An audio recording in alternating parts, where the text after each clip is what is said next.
And we will give people a minute to get here. Yeah. So what time is it in India? It is 8 p.m. 8 p.m. Saturday. Yep. We have a 10 hour, 10 and a half hour time Yeah. difference, something like that. Wow. Yeah. Which is challenging Yes. Yeah. at times. Definitely with the calls, I'll be calling over there at, 8 p.m., 9 p.m. our time, whatever time is best for them to catch them in the morning or afternoon. Yes. But a lot of very interested students in your program. This is something really unique. I've never seen anything like it.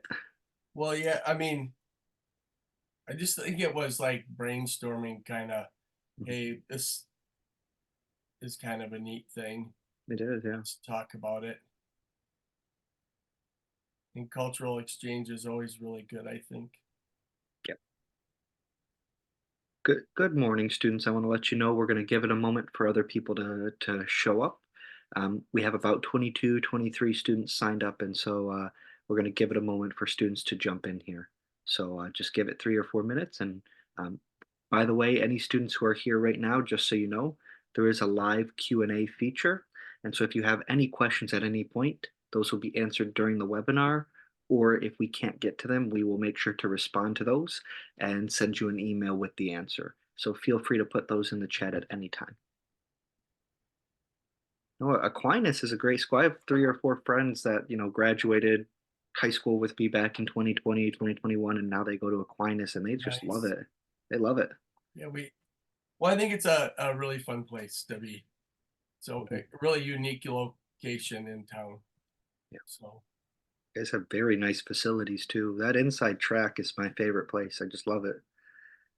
yes, that we had the conference track meet there last night and today. Oh, really? Yeah, so Oh, the WAC awesome. conference meet is there, and um, it's pretty unique. Nobody in our conference has anything like it, so gives a Yeah, I lot. was a high school. I think I was doing indoor track on that. That was amazing. Yes, I won't ever forget the first year we opened. Donovan Brazier ran at our track, Oh, and the wow. next year he set um, the NCAA record for the 800 that had stood for over 50 years. Wow. Okay. So I got to see him run on our track, and um, that was pretty neat experience. That's amazing. Yeah, you don't usually get to see athletes like that No, me very often. neither. A U.S. Olympian and Oh, he everything. was an Olymp. Oh, Well, that's and okay. so he's the favorite of the U.S. to be a representative in the 800 this summer in Paris. Wow. Last Olympics, he in the uh, U.S. Olympic trials, he broke his foot, Oh, and so he went from first place to not finishing really in a pretty short period of time. but he's back on his game, ready to Yeah, go. supposedly. The last I read, he's a local here from Kennewood Hills High School, Oh, where my kids went to school. good for So him. That's pretty amazing. Usually, when athletes, once they hurt themselves at that level, it's pretty yeah, it's bad hard to for come recovery. back. You know. Well, in about 30 seconds here, we'll get started with who we have, but we should have some more showing up for you pretty soon. Sometimes it just takes a moment. Well, I won't say I'm always the most best on time person either. That's okay. Yeah, so I get it. Well, good morning, Dr. Ambrose. It is great to have you with us. We're very excited. I think you're number 4 or 5 for us in our webinar series, and you have been one of the most looked forward to for this unique program that we get to talk about today. Students, just for those of you who joined in after my little spiel, there is a live Q&A feature. So at any point, if you look at the bottom of your screen, there's a box that should say Q&A, and you can ask your questions and they can be answered live either by Miss Abby or Dr. Ambrose and myself in this conversation.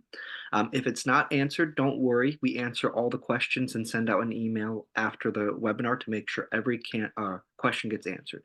So no matter what you have to ask, we will make sure you get an answer to it. On top of that, don't be alarmed if something pops up on your screen. There are polls that are going to pop up. They're just short questions to give us information about you and to help us tailor our programs to you. And so there'll be about 6 or 7 of those throughout the webinar. So just be expecting them. Don't worry, you're not getting a virus or anything on your computer. All good stuff. Well, good morning, Dr. Ambrose. Would you mind introducing yourself a little bit for us? Tell us your name and your title at Aquinas College. Sure, Ken. My name is Dwayne Ambrose. I'm the director of the sport management program at Aquinas College. And this is my 21st year there full time, 26th year associated with the college. I was an adjunct for 5 years before that. And so, um, yeah, I take care of our dual major. It's actually a true dual major of business administration and sport management. So sport management is just business applied to the sports world, which in the United States has some unique features um, that we can talk about later if they'd like to. Absolutely. I think a lot of students here are actually interested in that kind of business route for sports. So, could you tell me a little bit about Aquinas College? We've had a lot of students here who have never heard of Aquinas College. They're all, over from India.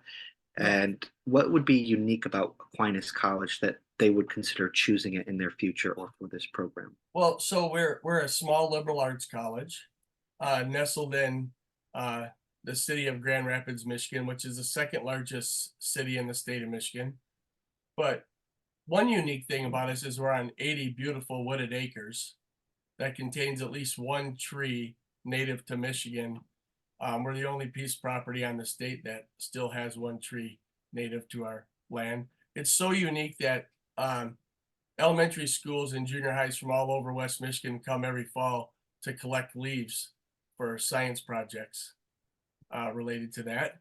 Uh, we are uniquely Dominican tradition school. St. Thomas Aquinas uh, was a priest in the Catholic Church. They have an order of nuns called the Dominicans, who were the founders of our college. And we still kind of base our identity on uh, learning, prayer, service, and community. And so we have a really supportive environment for kids to learn in. So I would say that makes us quite unique. And as an international student, do you have a lot of international students that go to Aquinas, and what could an international student expect if they were to Uh, come to Aquinas College? so I don't know the exact number of internationals, but we do have a number of them. We have kids here right now in my major from Spain playing on our men's and women's soccer team. We have people from Germany here playing soccer, from the United Kingdom. What's unique there, I guess I've learned through this experience, that the English and the Scottish and the Welsh and Northern Ireland, they're all part of the UK. They really identify with their country, like uniquely Welsh, uniquely Scottish. Um, so we have those kids. We have from a few other countries too, Sweden, Norway. The goalie on our hockey team is from Norway, whose father played on the Norwegian Olympic team at one time. Wow. So that's pretty neat. So I guess we do have quite a few. I would like to mention we have a math professor from India, uh, and I cannot pronounce his full name. We just call him Josho because his first name it does. Probably everyone will laugh at me, but it has probably like 10 or 12 letters in it. Starts with a Y, but it has a Josh, and Josh is a very common American name. So everyone calls him Josho. And Dr. Ghosh, he was a statistician on my dissertation for my doctorate, and he went to the um, uh, oh, I'm losing track of the name, but he went to a uniquely math school in India, and then came to the U.S. To do his doctorate. So we do have somebody on campus. he knows about the program and who'd actually be interested in meeting students when they're here. So, Wonderful. Oh, that's perfect. and we do And have one person who's kind of dedicated to helping international students year round, um, whether it be with school things or cultural issues. and so So, you have a dedicated support person for these yeah, students who are coming over. yeah, Wonderful. I think a lot of students and parents especially are always happy to hear about that because that cultural transition can be a lot. We had a student on for our first webinar who came from India. And so he was very excited when he got to one of our other schools and saw that support person. And so yeah. for Aquinas to have that is, I think, an amazing thing for most students. What Yeah, and it is interesting, as I always ask the students what they, like, miss most from home, Mhm. and it's always food, because every, country in the world has their own food, and we grow up and we all have our favorites. So, um, that's the biggest change when they're here for a whole year. When they go home at Christmas or in the summer, the first thing they wanna do is, have mom make something. I completely get that. I feel like even in the Yeah, US, right, we have that good home cooked meal is always good. Can I ask you this? This is always something that comes up. You mentioned you're a small liberal arts college. yes. Our students, in India, there's not always a lot of those small liberal arts colleges. Yes. What is the difference with a small liberal arts college? What's the value of going to a small liberal arts college? So I really think it's easy. We have small class sizes. You get to know your professors really, really well. Um, to the point where every year in May when we have graduation, um, it can be a really sad day because I always feel like, oh man, I'm never gonna see these kids again. And then I just remind myself that in the fall, a bunch of really super cool new kids are gonna come in that over a 4 or 5 year period, I get to know. And then the best part about working at a liberal arts college is when kids come back, whether it be for homecoming or they just are traveling uh, to town and they stop in and they have to see you.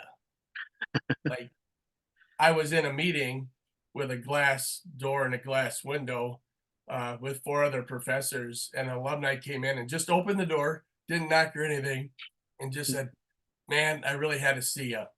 And so that's the difference between a big school and a small school is you actually get to know people. So, um, and like I said, the small class sizes uh, afford that Mhm, time, and the time in a small school, research is not the main thing we're there for. Teaching is the main thing mhm. that we're there for. So, um, those relationships with students are really big. And what's the value of a student have a as a professor yourself, what's the value that a student can have a relationship with you? I mean, is it just Uh, mentoring or is there something more to that? well, partially mentoring, and then sometimes the more you have a relationship, the more you can lean on a kid who may be not perfectly in line Hmm, because you can you have that relationship and it's not just attacking. You're like, oh, you know, really, this is what I see, and there's more there. I can get way more out of you, and so we have that relationship. And then the other part is when they have problems, they can come and talk to you about them, and we can either help them or direct them to who can they can get the help from. And I think that one of the most important things of navigating uh, school, hey, for a lot of people, it's their first time away from home, right? And they have to navigate things on their own.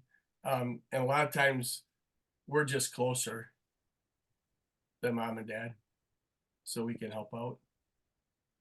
And that's then very on the liberal arts side, if they want, so liberal arts is the well-rounded, the gen eds studying. I think you have to be about 30 to 40 years old before you actually see the value in your gen ed classes. A lot of kids take them and are like, man, why do I have to study history or philosophy or literature? And then when you're older, you get to see the world is multicolored. It's not black and it's not white, it's gray, and everybody's point of view has value. And the liberal arts help you understand those different points of view. So, And so it really sounds like these institutions are going to be places for the development of the whole person rather than just a kind of a knowledge of the brain and a score on a test, something like that. Is that I, correct? I would definitely agree with that. And So, oh, go ahead. no, I that's it. Oh, my apologies. I Yeah. feel like I sometimes cut people off. I try to be careful about that. Can I ask you then, if I was to attend Aquinas, overall, what kind of opportunities am I going to have? Maybe if it's not sports marketing, what kind of research opportunities or in-class opportunities am I going to be, sitting in a classroom every day just learning out of a textbook? Yeah, I think there's a lot of opportunities because we have a lot of clubs that kids get involved in. Um, I was laughing one time. I was doing work on my dissertation, and I was at a big local library at another school and they were touring kids, and they're, oh, we have the largest liberal arts library in the country, and I'm laughing because kids don't really care about the library. They care about what they're going to do when they're not in class or the library. So we have a lot of clubs and opportunities for kids to get involved in. We do have intramural sports for kids to do who not are not on a varsity team, but they want to participate in some sports. Um, we have a robust entertainment life, I would say, in West Michigan. Um, we're walking distance from downtown, but even closer walking distance to East Grand Rapids and East Town, where kids do a lot of things. We also are in close proximity to Calvin College in Cornerstone, and um, quite a bit more interaction between those students than I ever thought. It's just close because a lot of West Michiganders go to all three schools, so you'll get that interaction between students. Um, on the research side, depending, like in the sciences, there's quite a few student professor joint research projects. Um, within our department in human performance, there's some research opportunities there with Dr. Brown um, that kids do. That's exercise science. Um, so some kids might be interested in that exercise science, clinical exercise science area. So, um, yeah, I think it's a really great place to grow, and really only limited by kind of your imagination or your initiative. Within my major, kids are required to do 2 internships. And um, so the biggest thing about internships, people say, oh, why do I have to do an internship? Well, there's a lot of competitions for jobs. And so you need to build a resume that says, pick me, because you can't get a job till you get picked for an interview. So the internships put something on your resume that's related to your field, related to what you want to go into, that says, pick me for an interview.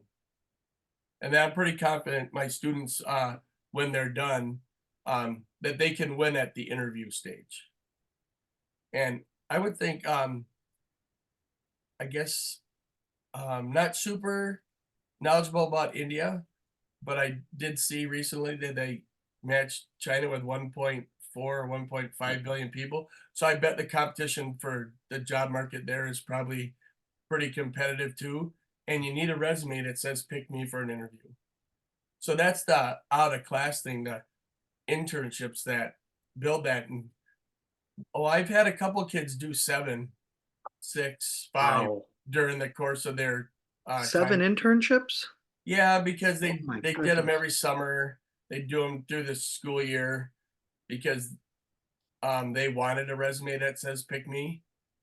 And Mike Kelchek, he works for SeatGeek now, which is one of the big secondary market ticket speeds. But he started right out of school because of all his internships with the Oakland Athletics, which is um, one of the 30 teams in Major League Baseball, which is our top level.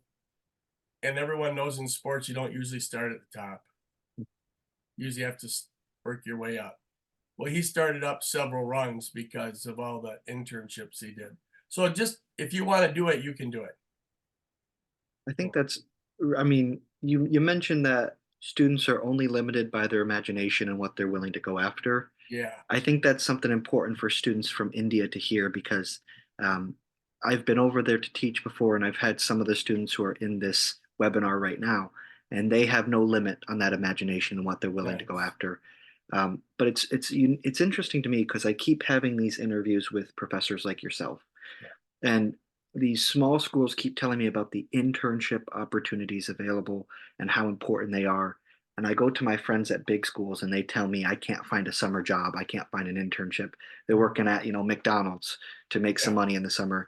And your students are working at kind of these highest level sports academic areas and research. And so it sounds like the opportunities are really limitless for these students coming over. Yeah. And so all you know, if you want an internship and you have an area you want to be in, so some places like in Grand Rapids here, the Whitecaps, the Griffins, and the Gold, they'll have a place on their website you can go apply for internships.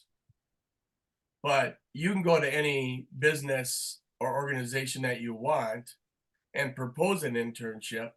And a lot of the best ones, that's how kids get them, is they propose them. And then last year, I had one of my students. He interned with the Cincinnati Reds. Um, he grew up in Louisville, Kentucky, so not super far, within an hour of Cincinnati, I believe that is. And so he just went there and pursued it himself. Um, I had a couple kids do um, internships with the PGA Tour, where for the summer they traveled from tournament to tournament to help organize and put on tournaments. And so some of that is how willing are you to do that? Mhm. I would think some of our India students would want to go home and make a proposal to work for the cricket league. I forgive me for not knowing the name of your top cricket league, but and there have to be lower rungs than the top, but you could go to those organizations and teams and work for them while you were home And during. Aquinas helps teach students how to do this. Yeah, we have a place called the Advantage Center. Um, the Advantage Center is where all our internships are managed out of and monitored. And they can help you with resume building, how to approach those people. But I said, I think the best ones are the ones that kids find and propose on their own. But Wonderful. I always have to ask this. I promise we'll yeah, get into the sports management stuff. yeah, But one last question for you about Aquinas, because I know it always scares a few of our kids coming from India. A lot of yes, them are, they're part of the Hindu religion. yes, When they hear, Catholic school or Christian school, they get a little yeah. worried. Do I have to be a Catholic or a Christian to attend Aquinas No, College? no. As a matter of fact, you don't have to be Catholic to work at Aquinas. So um, we have people across the spectrum from that standpoint. The Catholic part, we do have two priests on campus that are, I guess, supplied by the church, right? But we're not like quote unquote owned by the church or run by the church.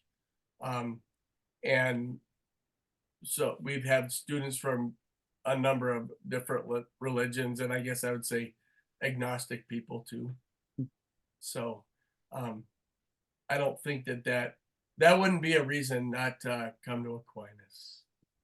So Well, wonderful. I always like to bring that up. We have so many Christian schools in the yeah, MCA. Students want to know, do I have to be this? And no, you don't. yeah, no, not at Aquinas, definitely not. So, could you tell me a little bit about your program, about kind of what's being offered this summer? What is, sports management, sports marketing? What are we looking at here Well, like to for understand it? for this summer, um, what we're proposing is a sport marketing class. And I've actually, I think Carrie Orders, who's worked in marketing for years in the corporate world and is in our business department. Her and I are going to team teach it. That's what the goal is. Um, and we're going to look at 5 P's of marketing and how that's deployed in the US. What I really want to do with the help of the kids is how do we apply marketing principles back to India, Mhm. and how would they do that? I mean, marketing is marketing, it's communication. Um, and so that's what we're looking to do, get them introduced to the topic of marketing and how companies go about that. And then so we can talk about the sport marketing world Yeah. or the business of sport. There are sports teams, there are individual sports, like golf and tennis. Um, we have other industries in sports like sports clubs. Uh, the US is not quite like Europe or Asia. We have some clubs. We do a lot of sports through our school system, which is quite unique to the world. Like, we're pretty much the only place where the main sports at the high school level happen in the school. But there's sports, so there's sports at high school, sports at colleges. Um, we have country clubs, we have tennis clubs, we have fitness clubs. Um, then you have the whole world of what puts that on, clothing, Mhm. like Nike and North Face, and we have the whole shoe industry, which is actually separate from the clothing industry. Like when they pull it out, you know, Nike kind of made it a thing to have shoes for everything. Mhm. So, um, specialty shoes for every sport. Um, and then on top of that, probably the biggest area of sport, recreational sport. Like, I'm a weekend warrior. I'm 64 years old and I still play hockey 3 days a week, right? And skates and sticks and gloves and all the things that we weekend warriors buy. Mhm. And then the largest area of sport management in the US is the outdoor sports: hunting, fishing, camping, hiking, canoeing, kayaking, mountain climbing, and all the gear that it takes people to do that. And the reason it's the biggest is everyone can do it. Yeah. Everyone can go for a hike, everyone can go kayaking. So then the other area that kids should really think about is all the companies that market themselves through sport. For example, locally here in West Michigan, one of the biggest companies is the Meyer Corporation. Mhm. And the Meyer Corporation has a big sport marketing wing, and they're the number 2 sponsor of the new arena for hockey and basketball in Detroit. Um, they have a huge deal with the Big Ten, so they don't have a store in every Big Ten school location, but like in 12 out of 18, Wow. or and so one of their biggest weeks of the year is their back to school sales at the Big Ten, right? And you're talking about Michigan with 45,000 students, and Michigan State with 65,000 students, and Ohio State with 75,000 students, and Wisconsin with 75. That's a pretty big week of sales for them. Wow. And so you're saying that sports marketing, I mean, it's not when you think about it, just marketing the individual sports. You're talking about the clothing, the products, Yes. the brand, everything. Okay. So It's really students, wide. okay. It's way wider than most kids come into thinking it's just professional sports, and it's just way wider than that, right? And um, I don't know what the biggest shoe brand in India is, but in the US it's Nike. Who wouldn't want to work for Nike, Yeah. right? Um, like maybe the kids don't know, but the word Nike is actually the Greek word Nike, and it means victory. So it's part of their marketing thing. They didn't just randomly pick the word Nike. It's the Greek word for victory, right? And so who wouldn't want to work for that, you know? Hmm. And equipment companies, like you could ask the kids what's the biggest manufacturer of cricket equipment in India, because there's somebody, right? Who wouldn't want to work for them? Yeah. With the equipment and clothing that they wear to play the sport, and who wouldn't want to be a part of that? So it takes a lot of people to get a team on the field. A lot that goes into that. Facilities, I guess I didn't even mention facilities because that's another really large area. Um, the people that run the facilities, take care of the facilities. It allows people to be close to sport because they're in those buildings and they put on big events. Here in the United States, if you worked at the Van Andel Arena, you would be hosting um, ice hockey is their biggest tenant. The Grand Rapids Griffins, their second biggest tenant would be the Grand Rapids Gold, which is a minor league G League basketball team. They now have the Grand Rapids Rise, which is professional volleyball. But I did not go. I bought tickets for it. I did not go. Um, but like my daughter and wife saw Taylor Swift at the Van Andel, Jason Aldean. So they have concerts, Disney on Ice. Hmm. So facilities is another big area that there's many opportunities for people to go in and stay close to the sports they love by running facilities. And so tell me this, what is a student, if they come over from India for this summer program at Yeah. Aquinas, what are they going to get at Aquinas from this program that they might not get somewhere else? What makes this program so Well, special? I don't even know if there's another program like the one that Sheila and I have been talking about. Oh, wow. So my idea when she was interested in bringing students here, and we know that cricket is a big thing in India, but not so huge a thing in the US. Mhm. So I thought, well, here's a chance for us to learn something. Now on the other side of the state in Detroit, they have a very large cricket league. You can Mhm. look up the Detroit Cricket Association on the internet, and you can see they have a bunch of teams over there. So there's this chance for kids to learn a little bit about the business of sport in a marketing class, come over here and share cricket with us, but we would like to um, share back the sport of lacrosse. Ah. And lacrosse is a Native American sport played with a stick, has a little basket on the end, and they catch and throw the ball out of that basket. Uh, so stick and ball games are all over the world throughout history.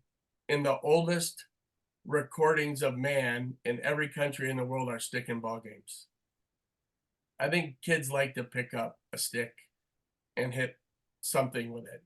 Absolutely. Maybe it was a rock at first, then it was a homemade ball. Now it's pretty sophisticated, but we want to do that. We would also like to show them around West Michigan, see a little bit of America, maybe attend a Whitecaps baseball game, Wow. and so they could see um, what American baseball looks like with that.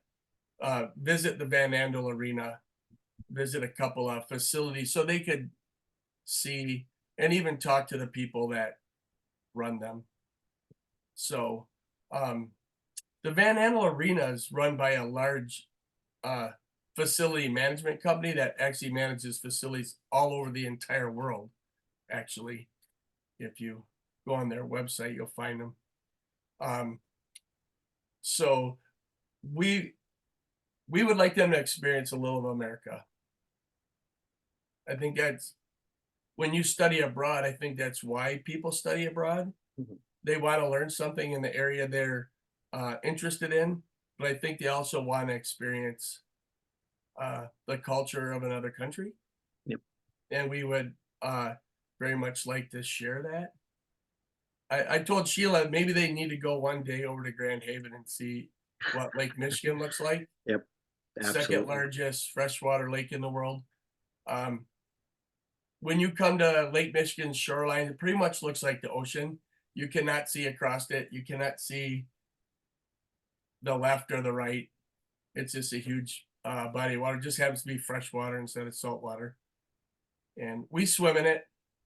It's not as probably as warm as the ocean, but it doesn't have sharks, which we appreciate. That is a nice little perk there. Lake Michigan's beautiful, and these students would. I know we're trying to set that up for all the programs. I think we have it set up for yours. Can I ask? You said this is a one of a kind program.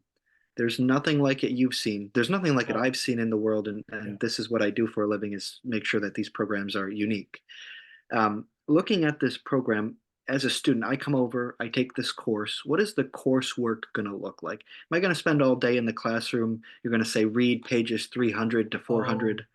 What is that no, going to so look like we're for me? gonna we it's gonna be we haven't decided for 100% sure 2 or 3 hours. Three Okay. hours would be max. It would not all be lecture.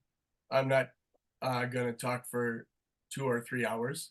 Um, Carrie and I are both project-based learner professors, so we do projects. Like my kids in my class this week, Thursday just presented their unique promotion idea. Oh, wow. Something that's really popular in the US right now in sports is to rebrand your team for a day. I don't know if you noticed last week, the Griffins rebranded themselves as the Toasters. Really? And you think, well, why the Toasters? Well, um, 25 years ago, when they were going to have the Griffins, they did a naming contest, and like 2,000 people submitted a name for consideration. So what they did for one day is they went back and they thought, what's the craziest name that somebody threw out? And it was the Toasters. So they got all new colors and all new jerseys, and people do that all the time. Mhm. So we might do that one. Wow. So one of my students, Sam Connell, he's the general manager of the Traverse City Pit Spitters, which is a wooden bat baseball league team up in Traverse City. Happens to be owned by the Whitecaps. When he was the director of sales for the Wisconsin Timber Rattlers, he won baseball promotion of the year when he rebranded the Wisconsin Timber Rattlers the Udder Tuggers for a day. And so almost all the rebranding is usually regional. Mhm. So the state of Wisconsin, which I happen to grow up in, is the largest dairy state in the US. And so the udder tuggers, the udders on the bottom of a female cow that they used to tug to milk them, that's what it was. He sold udder tugger jerseys, hats, and other pennants and things in all 50 states and 9 provinces in Canada. It turned out to be so big for a minor league team that he was on ESPN and everything. Was kind of a big deal. So that was what so we're going to do hands-on projects um, about marketing and promoting And it sport. sounds like these skills can actually be used. It sounds like your students are using these skills.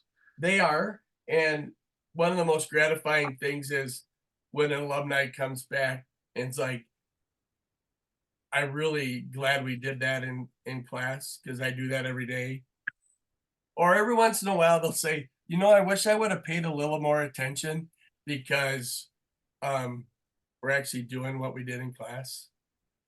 So those are always rewarding uh, to hear feedback from your alumni. And so speaking of alumni, real quick, students are always interested. Okay, obviously education, and I believe this, and I think Yes. Thomas Aquinas was the one to say this. Education is not a means to an end, Yeah. but an end within itself. But students also want to know, right, what are my career prospects after I go to your school? You mentioned this is a dual degree program, Yeah. or starts you towards that, right? This business and Yep. sports management. As a student, if I come to this program and I go to Aquinas College, I go through this, what are my international and my national career prospects looking like? What have other students done? That's really so I have kids all over the sports world.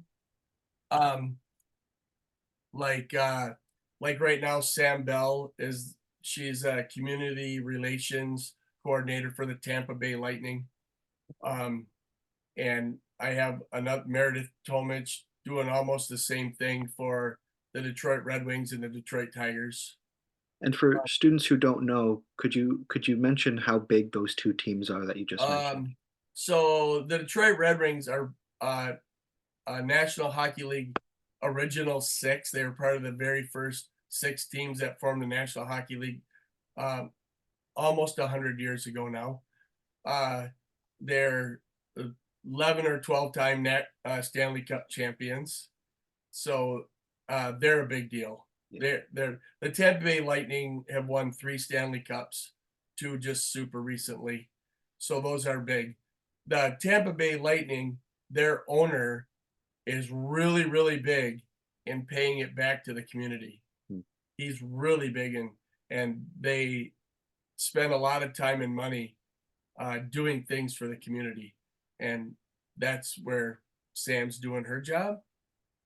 I do have kids that end up that not in sports and just in business because they have their business degree. And some of those are because they have a specific location in the world they want to live and Okay. there's not a sports opportunity there.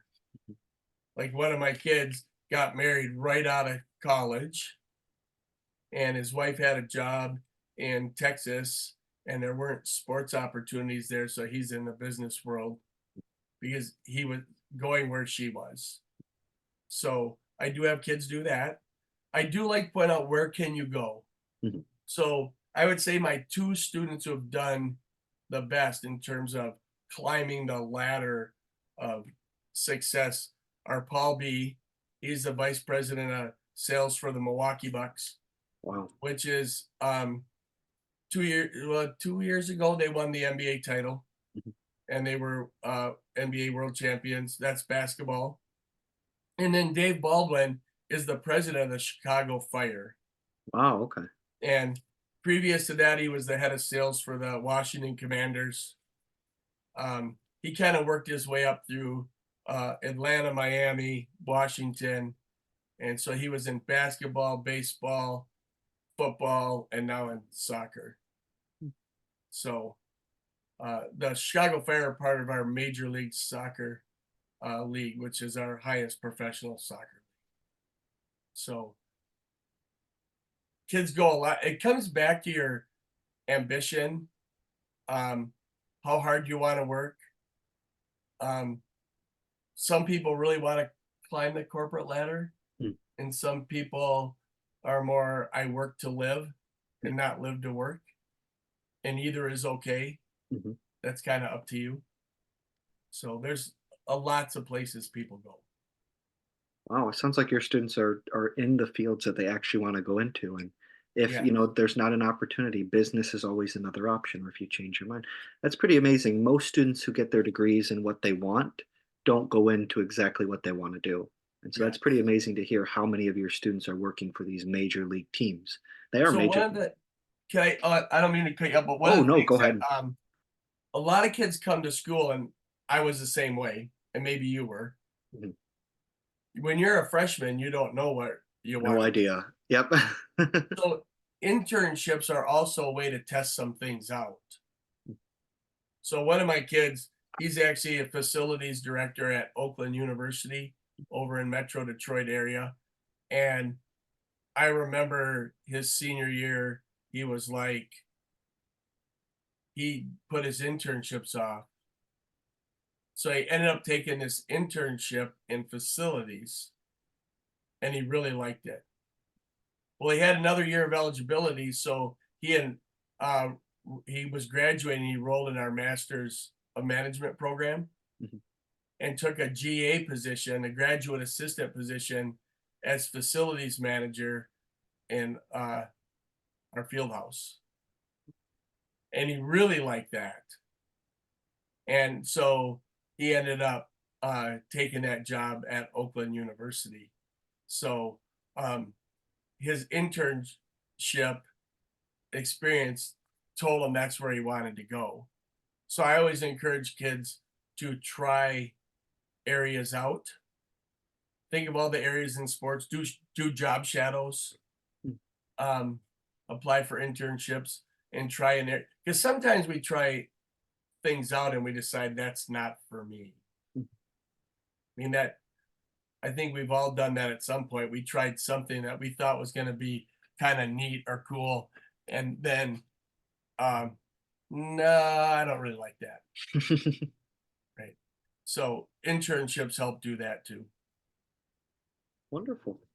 And you were mentioning it earlier, you've already kind of come in and talked a little bit about this, but are there any exciting activities that the program's going to offer outside of the classroom? So you kind of mentioned going to a baseball game. Yeah. You mentioned, seeing Lake Michigan.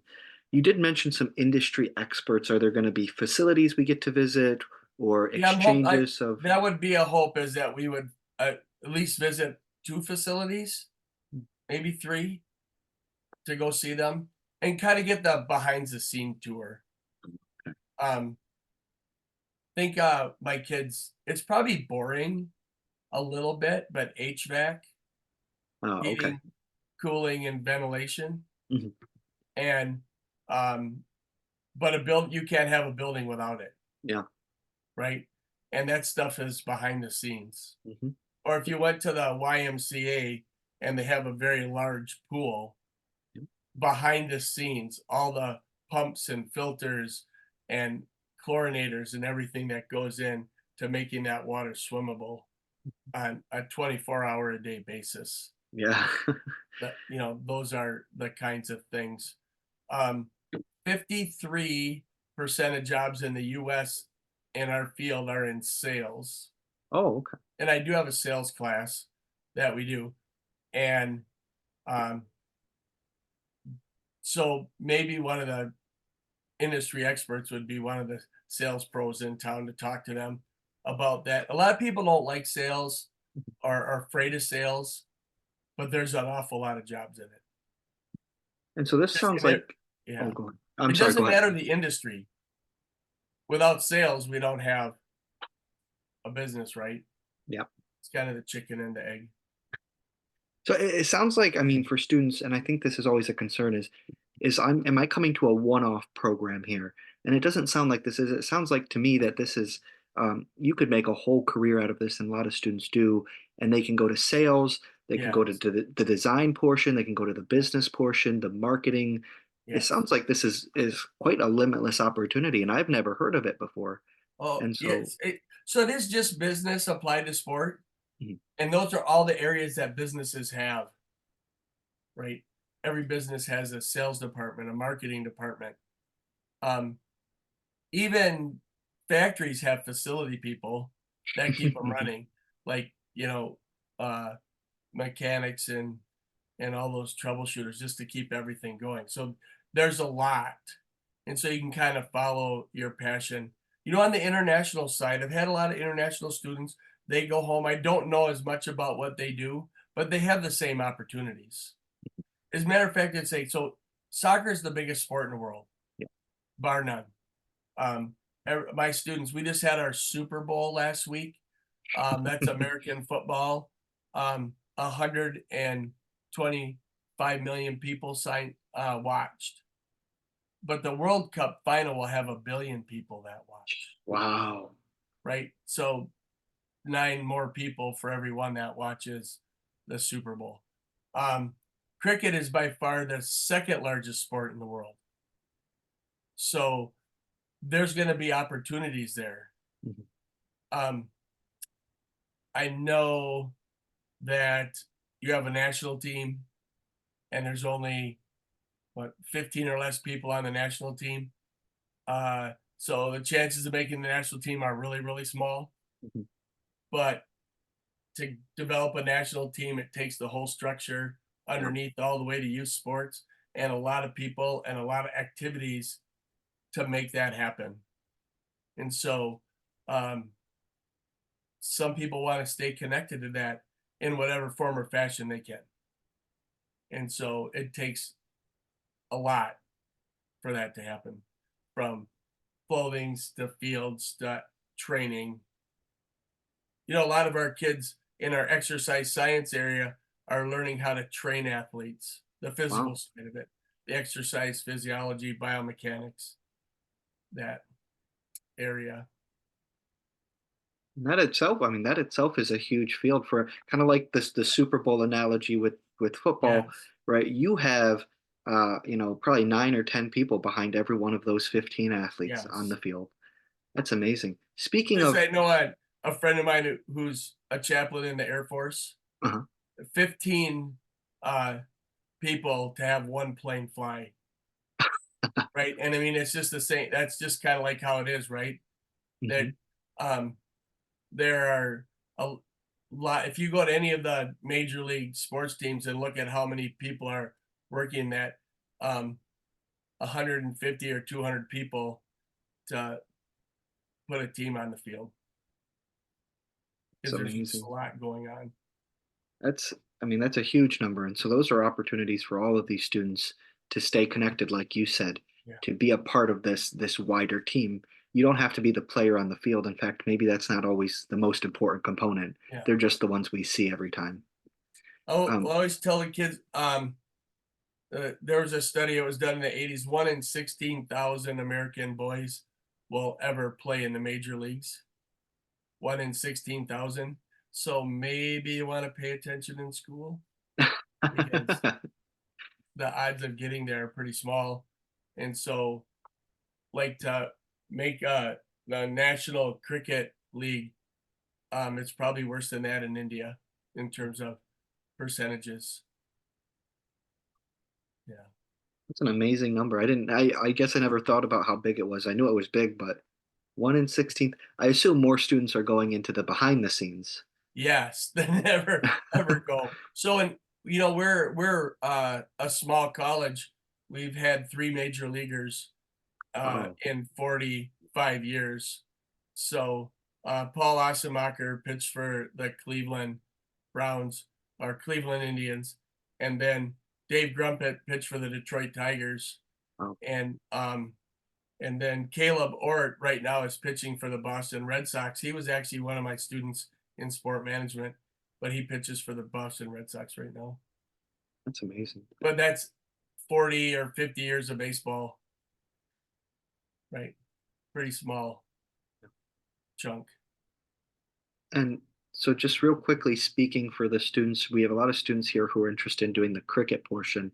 I Yes. wanted to let them know that on the cricket side, the cricket component to this program is going to be in the afternoon. Yeah. And so, after Dr. Ambrose's teaching for 2 to 3 hours, that gets you prepared for all of that.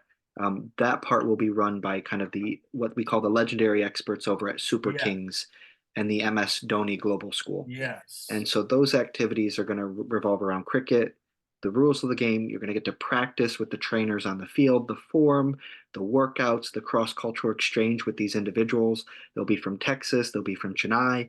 And so Indian students are going to have a chance to practice the cricket on the field. But as Yeah. Dr. Ambrose mentioned, also some American sports, volleyball, Yeah. basketball, lacrosse, these things, some of them, I know basketball is huge in India. And so the Okay. I didn't know opportunity, that. Yeah. yeah, So, yeah. yeah.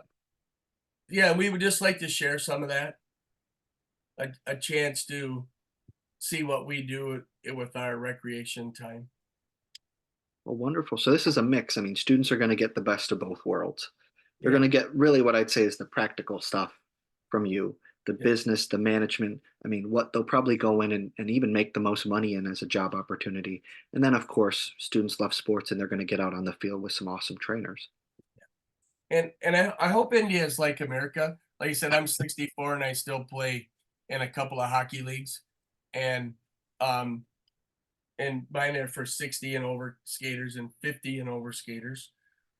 Hopefully kids have a chance to continue doing their sports for a lifetime. Um, Creates a lot of businesses in the US actually. So Well, I think what I've seen over there is there's not always a lot of that for students once they get to the college or past collegiate level. And so I think you may be the force to be able to change that for them. And I think a lot of students would like that based on what I've seen. yeah, because they could create their rec leagues. I think once you get them rolling, they can really go.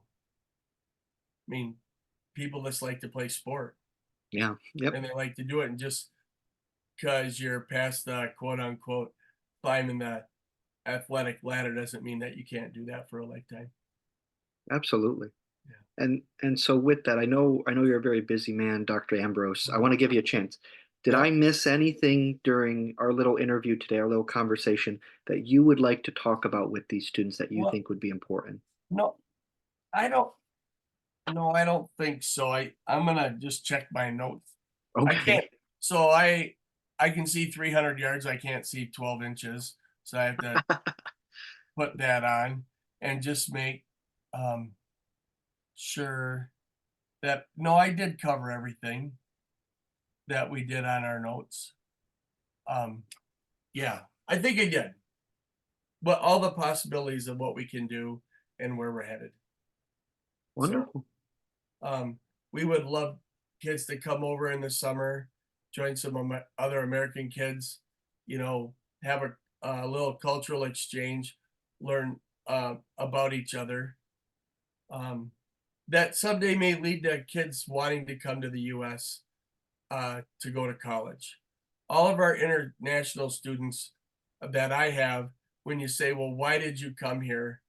Um, some did come to play a sport where they didn't have a college sport opportunity where they grew up.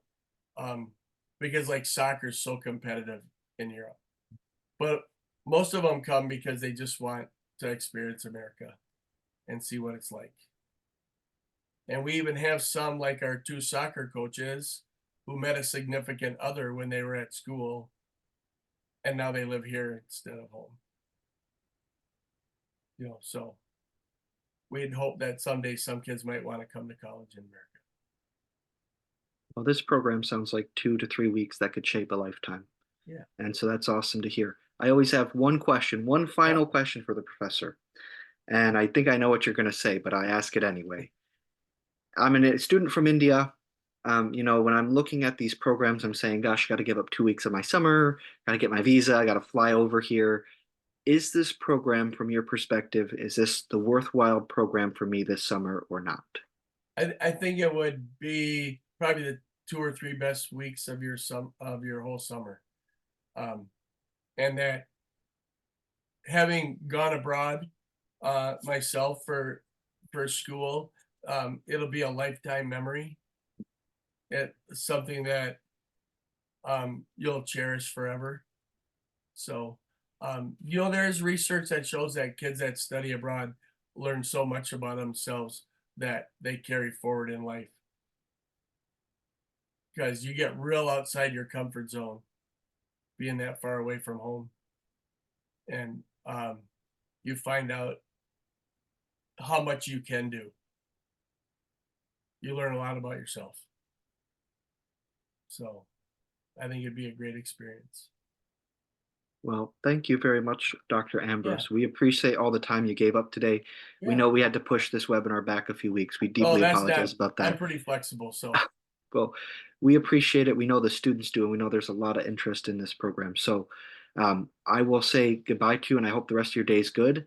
thank And I you. hope these students are all interested and already clicking that sign up link that we have Oh, going to come to your program this summer. perfect. And so I will send them off on their own and I will let them know the next details. But it was Okay. wonderful to see you today, sir. Thanks, Jacob. You have a Thank you great so day. much. See ya. You as well. So, students who are still here, before you head out, any questions that were asked today, if they were not already answered, they will be answered. We've collected all of those, and this is on recording. So, we will type those up and send those to you. There has been that link put out for you to be able to sign up for the program, to be able to come, but also anyone who attended or signed up for this, you will also receive that link via email. And so that link will be to a sign up sheet, and you can sign up for the program. And from there, you will be contacted for myself, and we will get you going into this program. Once again, as Dr. Ambrose said, this might be the best 2 or 3 weeks of your summer. It sounds like a summer that can shape a lifetime. And so we want to thank you very much for giving up your time on a Saturday night. We know it's busy with exam schedules. and we hope to be helping your future this summer at Aquinas College. So thank you very much. Once again, any questions that were asked will be responded to via email if they were not already responded to. And so you can expect that email within the next 10 to 15 minutes here. We'd love to see you at Aquinas this summer. So thank you all very much for your time, and we hope you have a wonderful evening. Thank you.